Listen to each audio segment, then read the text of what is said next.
siyang gumalaw, ang siyang makita. At ang tanging mensahe mo lamang po ang siyang aming maririnig. Ito po ang aming dalangin sa matamis na pangalan ni Jesus. Amen.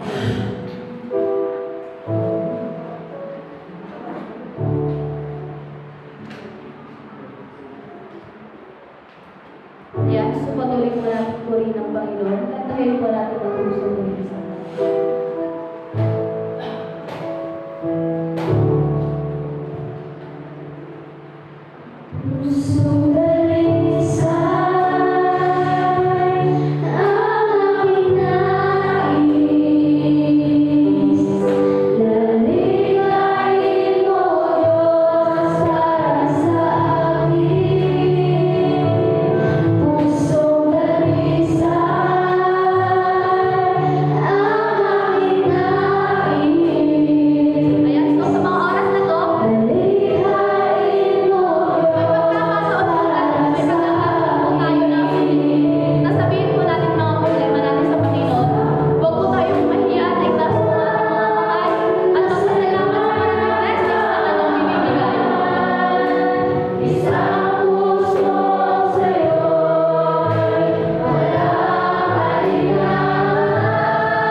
Nagsisimula pa lang kami, Panginoon, pero napakadaming blessings na po namin natatanggap, Panginoon, sa dagat na yun, Panginoon.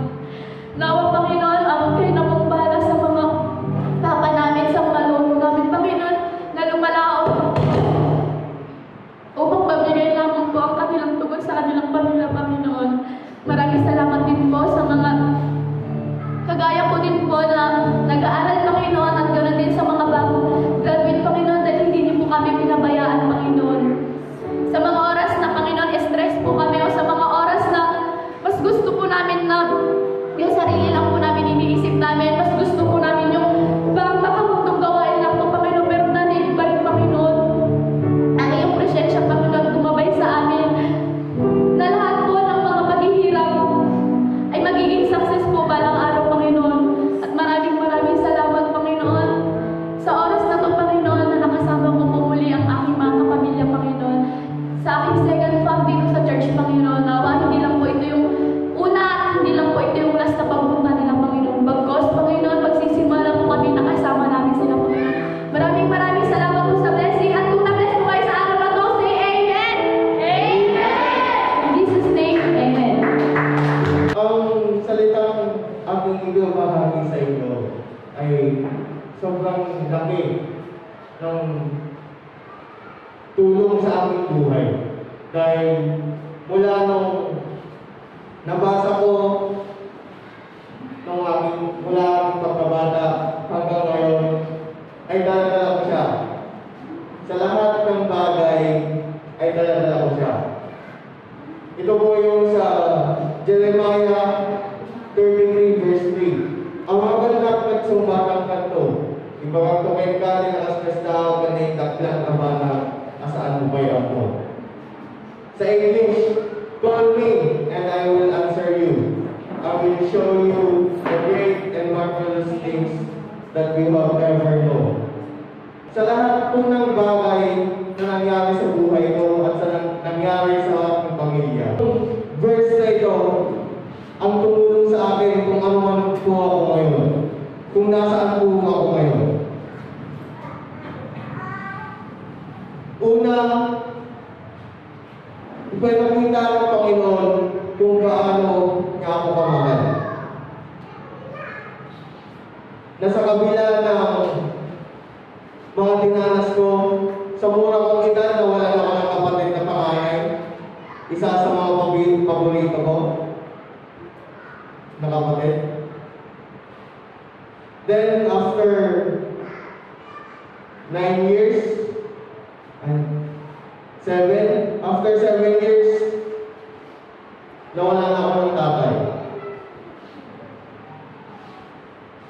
Dahil sa kabutihan at grasya ng ating Panginoon, nandito pa rin po ako, nakatayo sa harapan ninyo. Sa verse na ito, pinakita sa akin ng Panginoon kung ano yung talagang purpose ko sa mundong ito.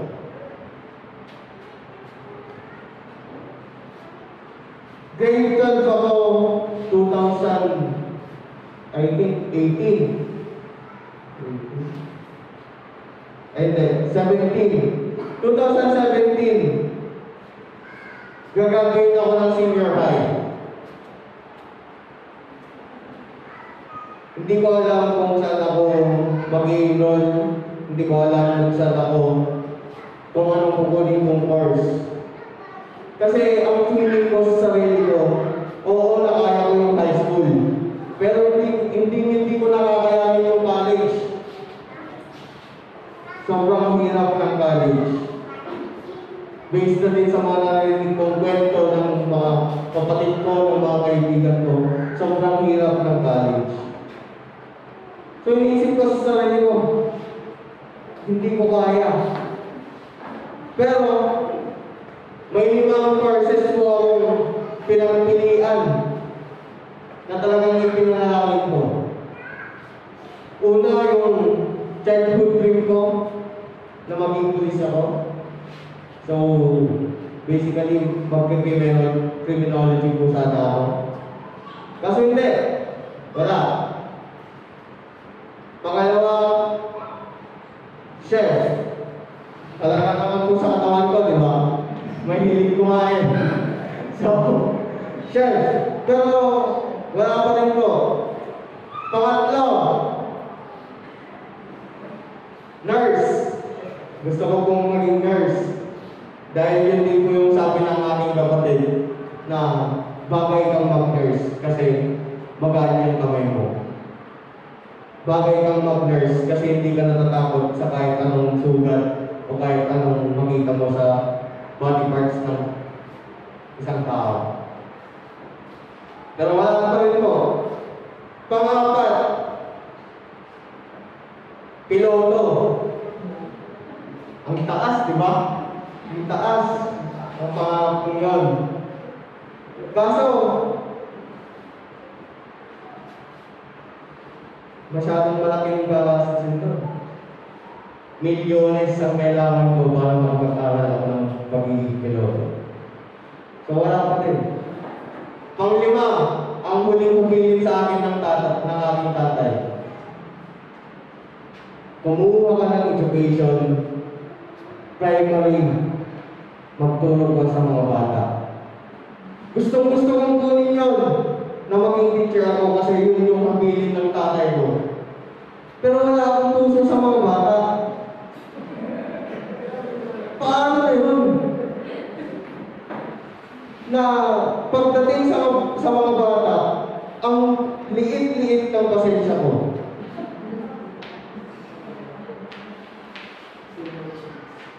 Pero, nung nagpunta ako sa isang mission sa Carmen, sa Patawin, Santa Cruz, Ilocos, ang pinamisyon sa amin ng Panginoon ay ang mga bata. Doon nabuo yung pagmamahal ko sa mga bata. Pero wala pa rin yung pagtutulong pagiging teacher ko doon. Nawala siya. Talagang wala yung 5 na pinipili ko. So, tinawag ko na si Lord. Lord, malapit na po akong mag-college. Kailangan ko na pong mag-enroll. Kailangan ko na pong makapag-decide. Lord, ano po ba talaga ang plano niyo sa akin? Ano po ba talaga ang gusto niyo pagdala sa akin? Then one night, habang natutulog ako, pinakita sa akin ng Panginoon na nakatayo ako sa pulpito, nakasuot ako ng sutana, nagsasalita sa mga tao. At yun ang kinaroroonan ko ngayon. Na ang gusto ng Panginoon sa buhay ko ay maging isang tagapangalaga ng kanyang mga pastor. Na maging tagapagturo ng mga bata. Na isang maging tagabigay ng pagkain sa kaluluwa na nagugutom. Na para may hiraman ang bawat kaluluwa ng bawat tao. Kaya pinakita sa akin ng Panginoon bunga ng mga panalangin ko sa aking buhay kung ano ako ngayon. Pero kung akong sabihin na ilang taon na lang ay matatapos ko ng pag-aaral ko at ilang taon na lang din po ay sigurado ililistino na din po ako. Proud po akong sabihin yun kasi alam ko na kasama ko ang Panginoon sa lahat ng pagsubok na dumadaan sa aking buhay. Na kahit anuman ang humangang sa akin ay walang ibang tutulong sa akin kundi ang aking Panginoon lamang. Amen po ba? So, sa gitna ng paglalakbay ko, hindi po maiiwasan na magdadoubt ka talaga. Tested and proven po yan sa aking buhay. Nagkaroon po ako ng pagdadoubt sa plano ng Panginoon sa akin nung nagsimula ang pandemic. As in, nawala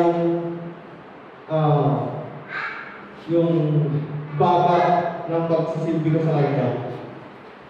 Oo, nananalangin ako. Oo, nagdi-devotion ako. Pero hindi ko siya nararamdaman. Hindi ko siya nararamdaman. Hindi ko alam kung kumikilos ba siya sa buhay ko. Hindi ko alam kung anong meron ako. In the time of pandemic. Hanggang nung pwede nang lumabas at pinakita niya ulit sa akin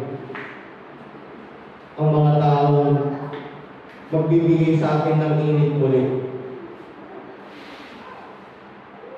Na pinakita niya ulit kung ano talaga yung purpose niya sa akin.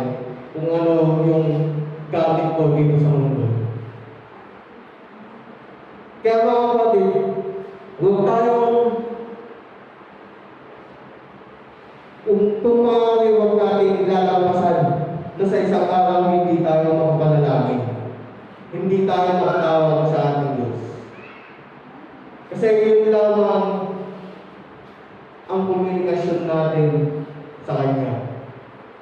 Yun lamang ang paraan natin para yung mailabas natin lahat sa Kanya. Hindi man natin mailabas lahat ng problema natin sa mga taong nakapaligid sa atin. Pero ang Diyos, anytime, papakinggan ka niya. Dindigin niya ang panalangin mo at sasagutin niya ito.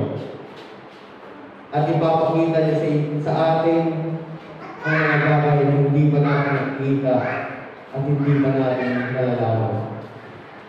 Kailangan lang talaga natin maghintay. Kasi, mga kapatid, may tatlong sagot sa atin ang ating Panginoon. Yan ang yes, kung kailangan na natin ang ating humingi. No, kung once lang natin yun. At wait, kung hindi pa natin kailangan. Kaya mga kapatid, patuloy lang po tayo tumawag sa Kanya at lahat ng bagay, lahat ng plano natin ay makakamit natin. Bago po ako bumaba sa altar ng ito, nais ko lang kung mag-iwan ng isang verse na siyang tumutulong din po sa akin ngayon. Ito ay yung sa Proverbs 16 verse 3. Nang sabi niya doon, commit to the Lord whatever you do and your plans will succeed. Maraming salamat po at magandang araw.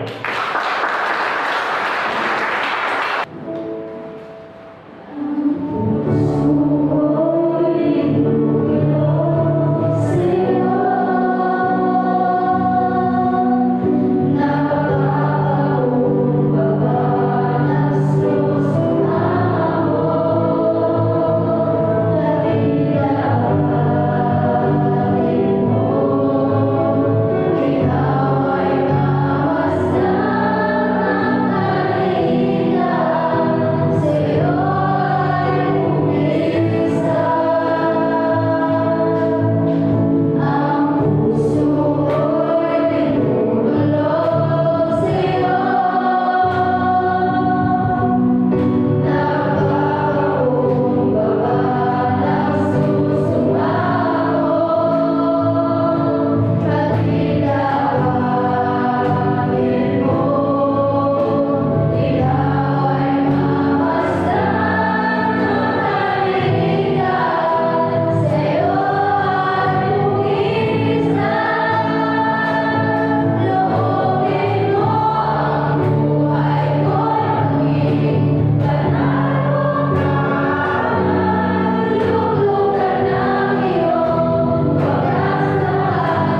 siyang lumikha ng lahat ng bagay, na siyang patuloy na nagbubuhos ng kanyang pagmamahal sa lahat, na siyang nagpatawad ng kasalanan ng bawat isa sa pamamagitan ng pagkamatay ng inyong anak na si Jesucristo sa krus. Sinasamba at pinapapurihan po namin ang kapangyarihan at ang kabanalan ng inyong ngalan sa pangalan ni Jesucristo. Tunay nga po, Diyos, na kayo po ang nakakaalam ng landas ng bawat isa, na kayo po ang nakakaalam kung ano nga ba ang pangangailangan ng bawat isa. At nandyan po kayo, handa itong ibigay, handa itong ibuhos sa sinumang sasampalataya. Kami ay humihingi ng tawad, O Diyos, na kung kadalasan mas pinipili namin ang aming mga nais, mas pinipili namin ang aming mga sariling choices, na kung saan hindi na namin naaalala na yung gusto pala ninyo para sa amin ay ang the best para sa buhay namin. Panginoon, patawad po na kung kadalasan ay nadadala kami ng mga kagustuhan ito at nawawalan kami ng oras, ng panahon, nawawalan kami ng focus, ng consistency sa aming buhay na dapat ay inaalay namin para sa inyo. Pero lubos ang aming pasasalamat na kahit gano'n, na kahit ilang beses kaming tumalikod sa inyo, na kahit ilang beses kaming mawalan ng oras at pagkakataon sa inyong ikapupuri, nandiyan pa rin po kayo na nakagabay, na patuloy na umaalay sa amin, umaalalay sa amin, na patuloy na naghihintay na isang araw ay muli kaming babalik upang maglingkod sa iyong banal na ngalan. Salamat po, Panginoon, dahil napakahaba ng inyong pasensya sa amin. Panginoon, naniniwala po kami at patuloy na magtitiwala na kayo po ang gagalaw sa aming mga buhay. And you will move in a miraculous way sa mga panahon, sa mga pagkakataon na hindi man namin maunawaan, pero alam namin, O Diyos, ito ang ikabubuti ng aming mga buhay. Panginoon, patuloy kaming lumalapit sa inyo. Let your will be done, and not our will, not our wishes, not our plans, but yours and yours alone. Salamat po, mga Panginoon, sa mga tinawag ninyong mga kaluluwa na nag-lead ng worship po. Ganun din po sa nagbahagi ng inyong mensahe sa pamamagitan ni Pastor Joshua. At ganun din po sa mga tumugtog, sila Matan, sila Aaron, sila Jay, sila Lay, si Marian, at sila Ika, Panginoon. Salamat po sa mga buhay nila na inyong tinawag. Mulit-muli ang lahat ng mga ito ay tinataas at ibinabalik namin sa matamis na pangalan ng aming Panginoong Jesucristo. Tanggapin po natin ang walang hanggang biyaya, ang grasya, ang pagmamahal. At lagi po natin isipin, mga kapatid, bilang mananampalataya, lahat ng plano natin ay iasa na po natin sa Kanyang mga kamay. Sa ngalan ng Ama, ng Anak at ng Banal na Espiritu, sa pangalan ni Jesucristo. Amen. Amen. Amen.